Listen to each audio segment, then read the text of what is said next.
Nippon dendro प्रकल्पग्रस्तांना अनुदान द्या, आमदार सुधाकर अडबाले यांची विधान परिषदेत मागणी।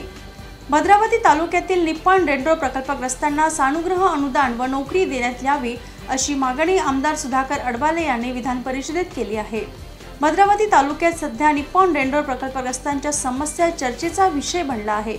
निप्पॉन डेंड्रो प्रकल्पग्रस्तांच्या समस्या मार्गी लावाव्या याकरिता शिक्षक आमदार सुधाकर अडबाले यांनी त्यांच्या आंदोलनात सहभाग घेतला।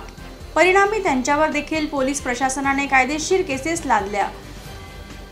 मात्र प्रशासनाच्या या दडपशाहीसमोर झुकणार नाही। शिक्षक व शेतकरी यांच्यासाठी सदैव लढत राहणार अशी भूमिका आमदार सुधाकर अडबाले यांनी घेतली।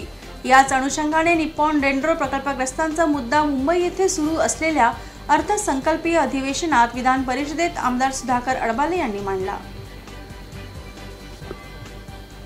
चंद्रपूर जिल्ह्यातील भद्रावती MIDC मध्ये 1994 ला निप्पॉन डेंड्रो या कंपनीसाठी 3300 एकर जमीन 12,000 रुपये भावाने अधिकृत करण्यात आलेली होती।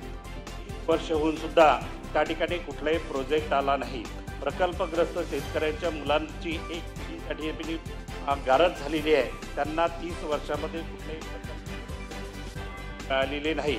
परंतु त्यापैकी टेक्सा एनर्जी या कंपनीने नुकतीच 110 एकर जमीन घेऊन त्या ठिकाणी नवीन प्रोजेक्ट या ठिकाणी सुरू केलेला आहे। शेतकऱ्यांची, गावकऱ्यांची, प्रकल्पग्रस्तांची मागणी आहे की 30 वर्षामध्ये आमचं जे कुटुंबाचं नुकसान झालेलं आहे, शेतकऱ्यांचं नुकसान झालेलं आहे, त्या नुकसानीच्या संदर्भामध्ये अनुदान द्यावं अशा प्रकारची त्या प्रकल्पग्रस्तांची या ठिकाणी मागणी आहे।